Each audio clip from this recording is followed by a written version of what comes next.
질문도 좋으시고 그냥 이어서 말씀하셨습니다. 안녕하십니까. 저는 92년생, 낮에는 출판사에서 일을 하고 있고요. 저녁에는 시민단체에서 일을 하고 있고, 토요일에는 집회에 참석하고 일요일에는 교회에 가는 청년입니다. 제 또래의 청년들에서 또래들의 청년들은 지금 집을 사는 것을 그냥 로또에 당첨되는 것으로 인식하고 있습니다. 로또에 당첨된다고 인식하기 때문에 로또에 당첨되지 않았다고 해서 크게 불만도 할 수 없는 지경에 이르렀습니다. 다만 그 로또의 당첨 확률이라는 것이 진짜 로또의 확률보다는 조금 높아서 그것을 좀 바라는 정도, 그래서 정말 희망 없이 간절히 운만 원하고 있는 현실로 지금 나아가고 있습니다. 지금 이렇게 되어 있는데 집 마련의 꿈 대신 정부에서는 LH라는 그 주택을 통해서 그냥 임대를 계속해서 살 수 있게 하는 형태의 대안들을 저희한테 제시하고 있고, 그것들에 청년들은 크게 불만을 가질 수도 없는 정도의 상황입니다. 그래서 지금 청년들은 막 화를 내지도 못하는 그런 불쌍한 처지라고 여기 계신 교수님들과 의원님들께 말씀드리고 싶습니다. 얼마 전에 MBC에서 더불어민주당 국회의원 한 명이 이렇게 말했습니다. 그렇게 해도 안 떨어진다, 집값. 근데 그 발언이 1시간이 넘는 시간 동안 정부의 집값 안정화 정책에 대해서 자랑하던 사람의 발언이어서 지금 여당의 정책이 얼마나 표리부동한지에 대해서 국민들이 알게 되었고, 얼마 전 문재인 대통령이 국회에서 연설했을 때 다시는 집값으로 인해서 돈을 버는 시대가 오지 않겠다라고 말했는데, 그 뒤에 있던 사람이 문재인 정권의 부동산 정책으로 23억 원 이상의 이득을 얻은 사람이라는 것을 이제 청년들이 알기 시작했습니다. 이렇게 부동산 정책으로 인해서 지금 미래통합당 그리고 보수를 자행하는 국민들이 이제는 좀 이 정책을 막을 수 있는 그 상황이 도래했음에도 이 기회를 잘 못 살리는 것에 되게 아쉬워하고 있습니다. 청년들 그리고 국민들은 미래통합당이 그리고 보수적인 부동산 정책을 했을 때 부동산 가격이 어떻게 되는 것이 바람직한가에 대한 답을 듣고 싶습니다. 진보 정당과 진보를 더 좋다라고 말하는 국민들은 집값이 내려가는 것이 더 좋은 선이다라고 주장합니다. 그런데 저는 이렇게 생각합니다. 정부 정책으로 인해서 부동산 가격이 오르는 것은 나쁜 것이지만 경제 성장으로 인해서 부동산 가격이 오르는 것은 좋은 것이다 라고 인정할 수 있는 정당이 되었으면 좋겠습니다. 이런 어떤 한 가지 입장을 정하지 못하고 솔직하지 못한 발언들을 계속 하다 보니까 진보 정당이 국민들을 계속 속일 수 있는 것 같습니다. 그래서 경제가 발전한다면 부동산 가격은 오르는 것이고, 부동산 가격이 어느 정도 국민들에게, 특히 청년들에게 예측 가능해야 합니다. 부동산 가격이 계속해서 오른다면 청년들은 허리띠 졸라매서라도 부동산을 먼저 구입하고 집을 먼저 구매할 것입니다. 그런데 부동산 가격이 어느 정권에 따라서 올랐다 내렸다 이렇기 때문에 이걸 구매해야 되나 말아야 되나 고민하고 있고, 청년들의 삶의 그 예측성이 점점 떨어지고 있습니다. 다시 한번 부탁드리지만 이러한 불안정성을 이용해서 문재인 정권이 계속해서 국민들을 속이고 있고 경제는 계속해서 어려워지고 있습니다. 그래서 확고한 입장을 정하고 미래통합당이 부동산 정책을 펼친다면 부동산 가격은 앞으로 계속해서 점진적으로 오르지만 경제 성장에 비례해서 오를 것이다 라든지, 아니면 어떠한 특별한 또 다른 대안을 가지고 확고한 입장을 정해주시는 것이 더 이상 지금 문재인 정권이 국민을 속이지 못하게 하는 그런 하나의 방법이 될 것 같습니다. 지금 부동산 가격이 계속 오르고 있는 것은 경제 성장과 상관없이 부동산 가격이 오르고 있는 것이라고 보고 있고요. 이것은 공산주의 사회주의 국가에서 특히 많이 일어나는 현상 같은데, 가난한 나라일수록 수도의 가격이 그 수도의 부동산 가격이 다른 지역의 가격에 비해서 엄청나게 많은 퍼센티지로 높게 형성되어 있습니다. 그 대표적인 곳이 평양이라고 할 수 있을 것 같습니다. 그러니까 지금 대한민국이 부동산 가격이 오르는 것은 실패한 정부 정책의 어떠한 현상이다라는 것을 분명히 입장을 밝혔으면 좋겠고, 그것으로 인해서 더 이상 국민들이 제발 속지 않고 삶을 계획할 때 어느 시점에 부동산을 구매하고 주택을 구매하는 것이 내 삶을 운용하는 데 있어서 가장 바람직하다라는 어떤 안정성을 주시기를 부탁드립니다. 감사합니다.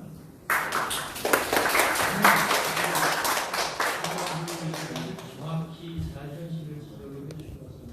다음에는 이 순서는 임진호 거 순서가 네. 순서도 엄청 기다립니다. 선생님들 제가 자 시간 꼭 지켜주세요. 예, 안녕하십니까. 부동산을 공부하고 있는 임종우라고 합니다. 저는 지금 40대 가장입니다. 두 아이의 아빠인데요. 최근 들어서 이 부동산 집값이 계속 오르는 것을 보면서 저를 비롯한 제 주변의 많은 분들이 주택 구입에 대한 어려움을 많이 느끼고 있습니다. 사실 우리 몸에 난 어떤 사마귀 같은 것도 그렇게 건들지 않으면 적당히 이게 관리가 될 수 있는데 자꾸 건드리다 보니까 점점 커지는 그런 현상이 생기는 것처럼 이 집값에 대해서도 저희가 자연스럽게 구입을 하고 했으면 좋겠지만 이런 규제로 인해서 더 이상 구입을 할 수 없는 단계까지 가고 있지 않나 싶습니다. 사실 우리나라 인구 중에 서울 및 수도권에 많이 거주하고 있는데 서울에 대한 어떤 거주 요구라든가 그런 것들이 많이 큼에도 불구하고 서울 지역에 대한 재개발 재건축 규제로 인해서 공급이 굉장히 부족하다는 것을 누구나 다 알고 있을 거라고 생각을 하고 과거에 본인의 어떤 신용이라든가 또는 대출 상환 능력만 있다라면 대출을 통해서 주택을 구입을 할 수 있었지만 지금은 이 대출을 통해서 더 이상 주택을 구입할 수 없기 때문에 주거 이동에 대한 제한을 상당히 많이 받고 있다라고 생각을 합니다. 그래서 이 LTV에 대한 규제라든가 또는 투기 과열지구 이런 것들이 규제로 인해서 우리가 헌법에서도 보장받고 있는 주거 이동에 대한 제한을 많이 받고 있지 않나라는 생각이 들어가고요. 더불어서 이 직장을 다니는 맞벌이 부부 같은 경우에 단순히 주택 구입뿐만 아니라 이 자녀 양육이라든가 이런 부분들이 우리 부부만 가지고는 해결이 되지 않기 때문에 이 부모님과 함께 거주하면서 이 자녀 양육에 대한 부분을 해결하고 있는데 그런 부분까지도 국산한테 그냥 무조건 상위 신도시 개발할 때니 나가라 또는 뭐 GTX 개발할 때니 나가라 이런 식으로 계속 서울 이외의 지역으로 자꾸 내몰리는 그런 현상들이 생기면서 오히려 지금 주택에 대한 부분에서 이탈하는 30대, 40대들이 되고 있지 않나 싶은 생각이 들어갑니다. 그래서 우리 그 젊은 사람들이 열심히 일을 해서 대출에 대한 상환을 할 수 있다면 대출 규제 좀 완화시켜주면서 부모님과 이 생활권 안에서 그동안 거주했던 생활권 안에서 생활할 수 있는 거주 환경을 좀 만들어 주시면 좋을 것 같다는 생각이 들고 또 주택임대 사업자에 대한 부분을 굉장히 많이 좀 최근 대책에 많이 나오고 있는 것 같은데 주택임대 사업자들이 임대 사업을 통해서 우리가 만약에 전월세라도 충분히 들어갈 수 있다고 하면 그 역시도 거주에 대한 이동 자유가 생길 테지만 그런 부분까지도 제한됨으로써 오히려 전월세 거주도 힘들어지고 예를 들어 강동구 같은 경우에 재건축 아파트가 새로 생겨도 거주 2년 거주 요건에 비과세가 생기기 때문에 세입자들이 오히려 들어가지 못하고 주인을 억지로 거주를 함으로써 이런 거주에 대한 이동이 자꾸 제한되는 거 아닌가라는 생각이 들면서 좀 자유롭게 이동을 할 수 있고 부모님과 또는 자유 양육하면서 서울에서 거주할 수 있는 환경을 위해서는 이 도심의 재개발 재건축 규제 완화가 좀 필요하지 않을까라는 생각이 듭니다. 정말 현실이 우리 부동산 정책이 뭘 추구해야 되는가에 대해서 가장 생각하게 됩니다. 다음에 건축업을 하시는 이경미 씨. 네, 저는 대학원에서 공부를 하고 있고 현재 건축업을 준비하고 있는 이영미입니다. 사실 몇 년 전까지만 해도 모 분양사가 아파트를 평당 4, 5천만 원에 분양한다고 했을 때 제정신이야? 이렇게 생각을 했습니다. 그런데 지금은 평당 1억 원이라는 말이 나옵니다. 정말 너무한 것 같습니다. 그럼 왜 이렇게 아파트 값이 비싸졌을까요? 사실 주택 수요층은 인서울에 주택을 공급해주기를 원하고 있는데 정부는 공급을 안 하고 규제만 하고 있습니다. 대출 규제에 보이세 강화와 양도세 강화에 급여소득자가 내 집을 마련하려면 대출을 통해서 겨우 집 한 채 마련하는 게 평생의 목표이자 꿈입니다. 안정적인 삶을 위해서랍니다. 근데 보이세까지 강화를 했습니다.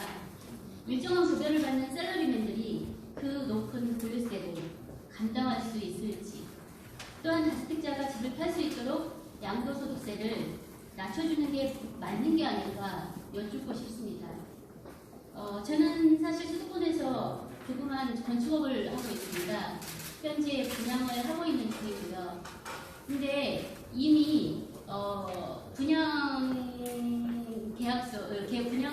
계약을 한 이제 분들이 대출을 분양할 때 당시에는 대출을 70% 정도로 알고 이렇게 계약을 했는데 6.17 대책 때문에 대출이 지금 현재 그 지역이 조정 지역이고 이제 투기 지역으로 묶이면서 대출이 50%로 줄어드는 거예요. 근데 지금 입주할 당시가 딱 됐는데 그 대출 규제 때문에 사실 70%에서 50%로 낮춰지는 바람에 입주를 못하고 있는 상황이 된 거죠. 그래서 이분들은 진짜 정말 서민이시고 이제 성별 주택이기 때문에 서민들이 주로 입주해서 사시거든요. 근데 지금 대출이 이렇게 줄어들다 보니까 지금 잔금을 치르지 못하는 상황이 돼버린 거예요. 그래서 이분들을 도대체 어떻게 구제할 수 있을까? 구제해드릴 수 있는 방법은 무엇일까? 이것을 여쭙고 싶습니다. 이상입니다. 예, 알겠습니다. 정말 힘든 현실을 한 분 말씀드렸습니다. 다음 역시 건축업을 하시는 강준영 씨.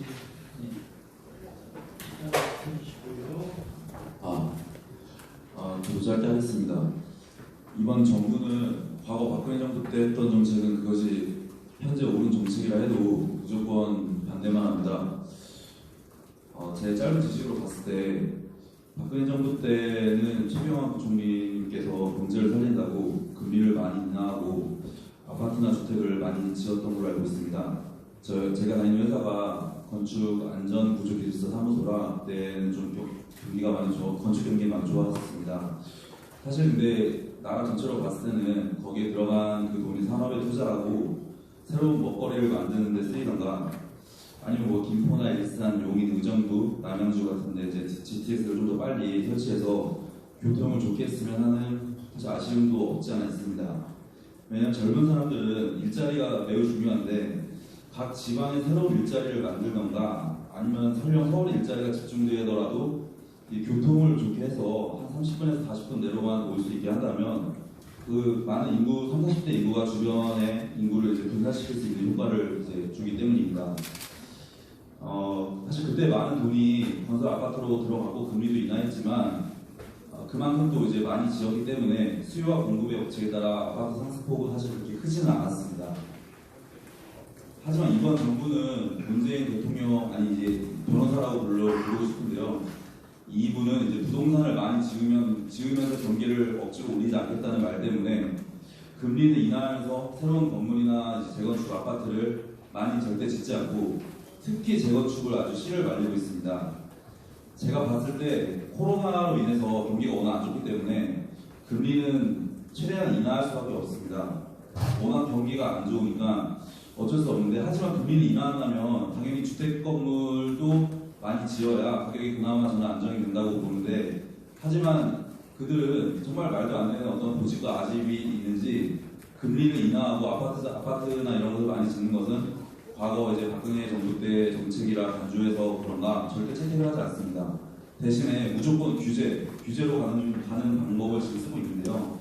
예를 들어 뭐 다 알고 있는 대출 규제, 그리고 또 재건축 규제, 그리고 분양가 상한제는 공각 규제로 지금 아파트 값을 잡으려다 사실 제가 봤을 때 지금 거의 포기한 상태입니다. 그리고 더 웃긴 건 그 규제도 허점이 많습니다. 예를 들어 뭐 조국 같은 사람이 든 사모펀드를 통해 집을 산다면 정말 많은 혜택이 있는데요. 사모펀드, 부동산 펀드를 보면 재산세 같은 것도 분리과세가 되고 종합부동산세도 면제가 됩니다. 사모펀드 투자자들은 직접 투자자가 아니기 때문에 다주택자, 양도소득세, 중과세 등에도 좀 자유로운 면이 자유롭습니다. 한마디로 집이 필요한 일반 서민들이나 개미들은 대출 규제로 못 사고 어떤 뭐 집을 투자로 돈 벌려는 사람들만 사는 한국입니다. 말로만 집값을 잡는다고 하지 전혀 이 정도는 집값 잡을 생각이 아예 없는 것 같습니다. 결론은 제가 지금 송파구 살고 있는데 송파구는 집은 저 같은 청년은 이제 거의 꿈에도 못 살 것 같고요. 하남시 같은 그 옆에 하남시 같은 경우만 봐도 몇 년 전에 4억이었다가 정말 문재인 정부 들어서 거의 2배 이상이 올라서 지금 8억이 됩니다. 거기다가 이제 대출도 50% 규제이기 때문에 4억을 대출 받으면 4억이 있어야 되는데 일반 청년이 4억을 마련하기란 사실 거의 진짜 불가능이라고 봐야죠. 그리고 이제 서울은 뭐 말할 것도 없습니다. 여기 책에도 나왔듯이 어떤 아파트 평균 가격이 이미 8억에 육박하고 있고요. 가장 싸다고 하는 동네인 노원이나 도봉, 강북도 이제 거의 지금 4억을 넘어가고 있습니다. 그리고 교통도 말만 하지 뭐 GTX 맨날 한다 하지만 거의 완공 날짜는 아직 정해지도 않았고 2026년도로 지금 뭐 하고 있지만 제 생각에 훨씬 더 늘어날 것 같습니다. 어쨌든 제가 봤을 땐 이 정권은 아파트 값을 잡을 생각이 없는 것 같습니다. 그리고 이들은 절대 서민의 삶이나 이런 경제에 관심이 없고 자기들의 이념이 제일 중요한 정권이기 때문에 집을 절대 많이 지을 생각도 없을 것 같습니다. 그냥 제 생각은 이번 정권에서 좀 포기해야 될 것 같고 다음 정권을 바꿔서 저희 서민들을 위해서 좀 아파트를 많이 지어주셔서 좀 이렇게 여러분들이 좀 교수님들이나 여러분들이 좀 많이 이렇게 해주셨으면 좋겠습니다. 감사합니다. 자, 그러면 다음에 연세대 기록 학생회장이신 연태웅. 네, 총리님 지금요. 아. 우리 저 포항 북에 김정재 의원님 아, 잠깐 예. 주시는데도 많은 관심을 가지고 참석해 주셨다고 생각을 받아주시기 바랍니다. 우리 그 강남동에 유경진 의원님 끝까지 열심히 공부하고 계십니다. 네, 공부하시고. 자, 빨리 우리 이제 연태웅.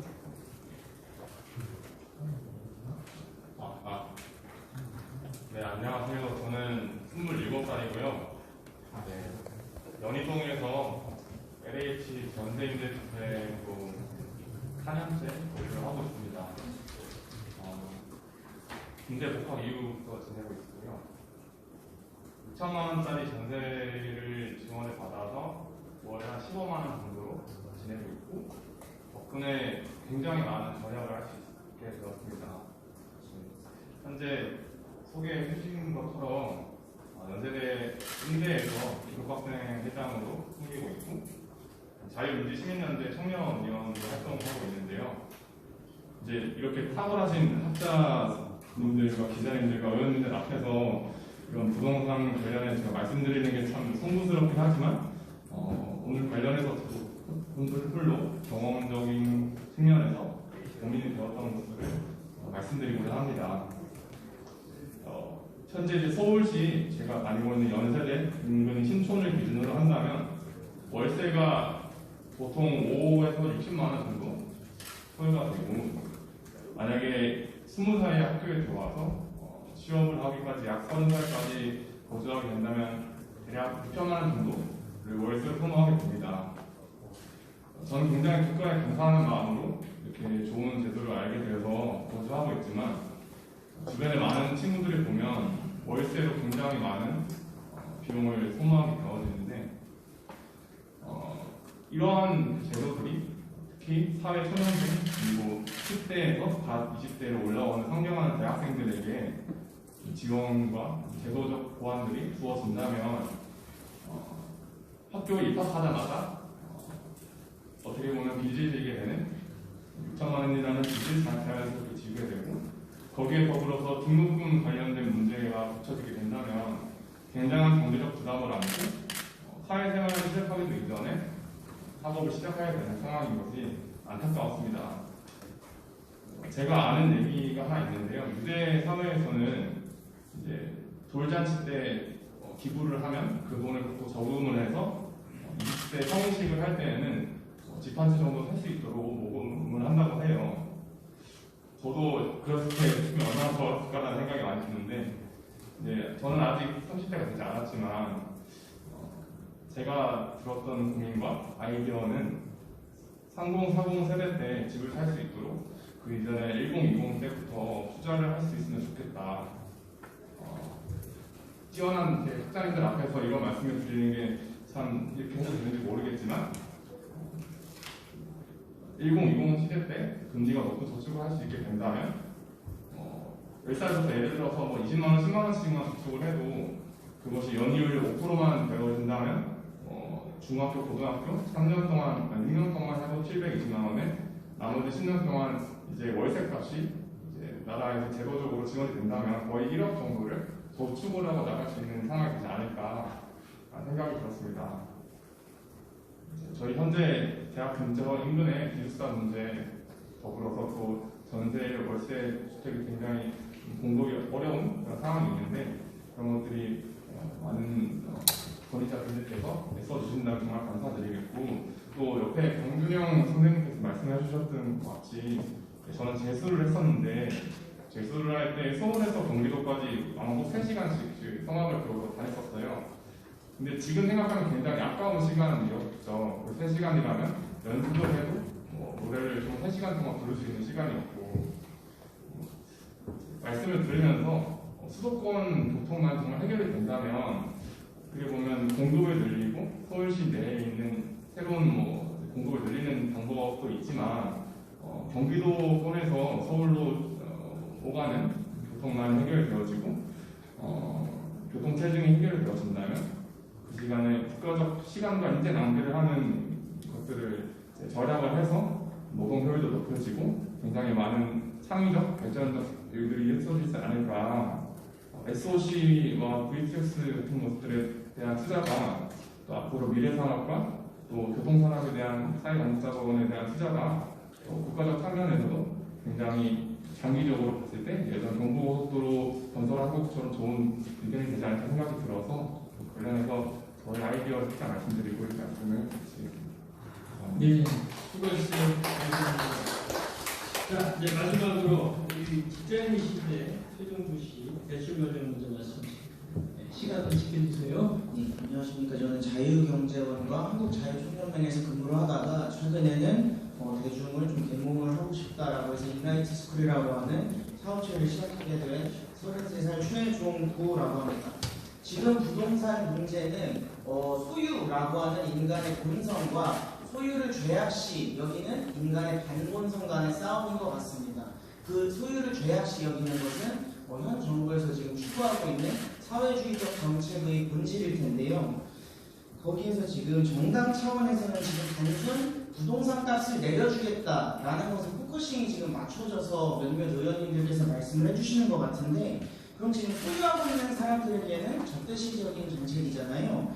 그런 정책보다는 당장 재개발 등의 문제들이 해소가 될 수가 없다라는 전제가 된다면 소유라고 하는 인간의 본성을 최대한 현실화시킬 수 있는 방법을 강구해야 된다고 봅니다. 그것이 지금 현 정부에서 가장 틀어막고 있는 대출 규제일 텐데요. 특히나 대출 규제를 풀자라고 하면 저쪽에서 이제 들어오는 반론들이 한 명의 소유자가 아주 많은 주택을 소유를 한다. 그거 아니면 2008년 서브프라임 모기지론 사태가 또 벌어지는 것 아니냐 이런 반론들이 있는데 충분히 정당 차원에서 지금의 대출 규제를 풀어주는 것이 2008년 서브프라임 모기지론의 그 사태와는 본질적으로 다르다라는 걸 쉽게 보도자료 아니면 카드뉴스라고 만들어서 홍보를 해주시기를 좀 부탁드립니다. 그건 아예 다른 문제니까요. 두 번째는 열심히 일한 사람 그리고 노력한 사람들에게 최소한의 주택 소유를 할 수 있는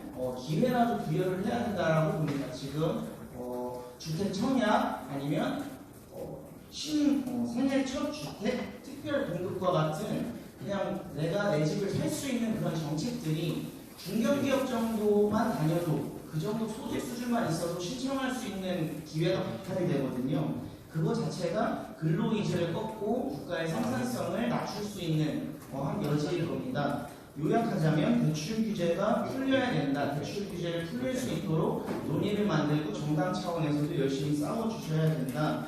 그래야 3030 이 세대들에게 최소한의 매수 기회라도 줄 수 있는 것 아니냐라는 생각을 해보면서 논의를 마쳐보도록 하겠습니다.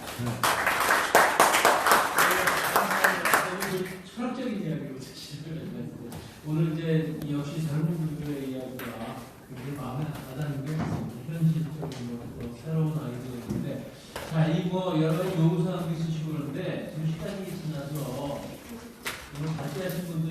말씀하신 것과 또 우리 송원석 의원님 혹시 일일이 말씀하시는 거 여기 지금 우리 제기된 문제들 말씀하시는 포괄적으로 하시는 거 혹시 또 여기 발전문 중에서 포괄적으로 말씀해 주신 시간이 지났지만 간단하게